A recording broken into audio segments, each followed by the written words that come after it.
Pascal Struijk kembali disebut bisa bela timnas Indonesia. Shin Tae-yong tertarik dengan pemain keturunan seharga Rp256 miliar itu. Bek Leeds United Pascal Struijk kembali disebut bisa membela timnas Indonesia. Apakah membuat pelatih Shin Tae-yong tertarik dengan pemain keturunan seharga Rp256 miliar tersebut?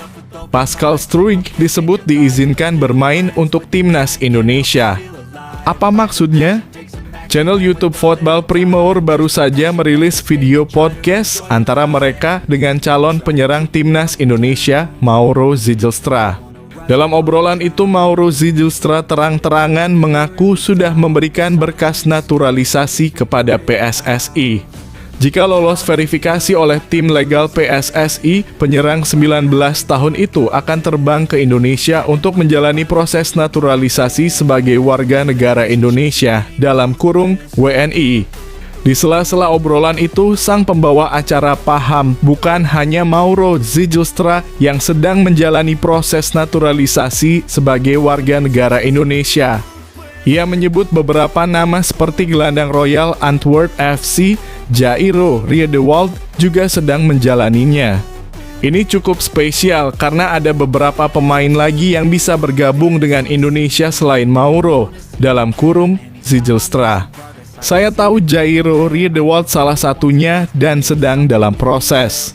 Mereka PSSI sedang mengusahakannya dan dia semakin positif tentang hal itu dan saya pikir itu Jairo menjadi WNI akan terjadi, kata sang host. Oleh Romani yang juga ikut bergabung di acara ini juga masih berlangsung proses naturalisasinya. Kevin Dix juga mungkin akan bergabung juga, setidaknya dia masih mempertimbangkannya lanjutnya. Tak lama setelah itu, sang host mengungkap nama bek Leeds United yang memiliki harga pasar 15 juta euro atau sekira Rp256,1 miliar, Pascal Struijk. Dan seseorang yang tidak banyak disebutkan, Pascal Struijk diizinkan bermain untuk Indonesia. Dia adalah pemain yang luar biasa, tegas sang pembawa acara. Pascal Struijk disinyalir masih menunggu peluang bermain bersama timnas Belanda senior.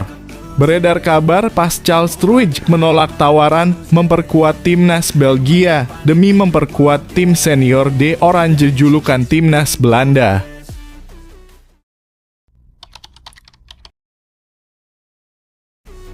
Jordi Amat komentari performa timnas Indonesia lawan Arab Saudi dan Australia.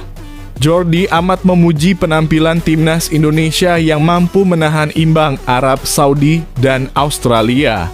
Sebagai informasi, dua laga tersebut merupakan laga grup C putaran ketiga kualifikasi Piala Dunia 2026 zona Asia.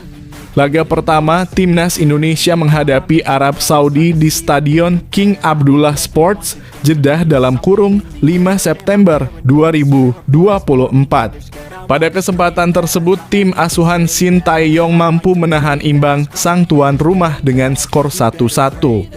Lanjut ke laga kedua. Timnas Indonesia menjamu Australia pada Selasa dalam kurung 10 September 2024. Pertandingan ini terlaksana di Stadion Utama Gelora Bung Karno dalam kurung SUGB, Jakarta. Rafael Struijk DKK kembali tampil mengejutkan dengan mengimbangi Australia lewat skor 0-0. Perlu diketahui Jordi Amat absen dalam dua laga tersebut. Pemain berposisi sebagai bek itu tak bisa memperkuat timnas Indonesia karena mengalami cedera. Belum lama ini Jordi Amat turut mengomentari apa yang telah diraih timnas Indonesia. Menurutnya, keberhasilan timnas Indonesia mengamankan 2 poin adalah sesuatu yang patut disyukuri. Poin melawan Australia dan Arab Saudi merupakan poin yang sangat penting bagi kita. Apalagi mereka adalah dua tim favorit yang berada di grup, kata Jordi Amat. Lebih lanjut, Jordi Amat memberikan pesan kepada pemain timnas Indonesia agar tidak cepat puas. Pasalnya, tantangan bagi timnas Indonesia akan semakin berat. Masih banyak tantangan, tapi saya percaya dengan kemampuan tim ini.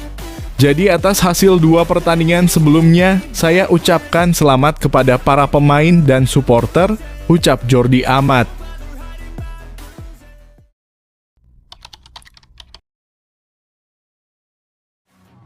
Sandy Walsh angkat bicara soal sosok Rizky Ridho di Timnas Indonesia, pemimpin mumpuni di usia yang sangat muda.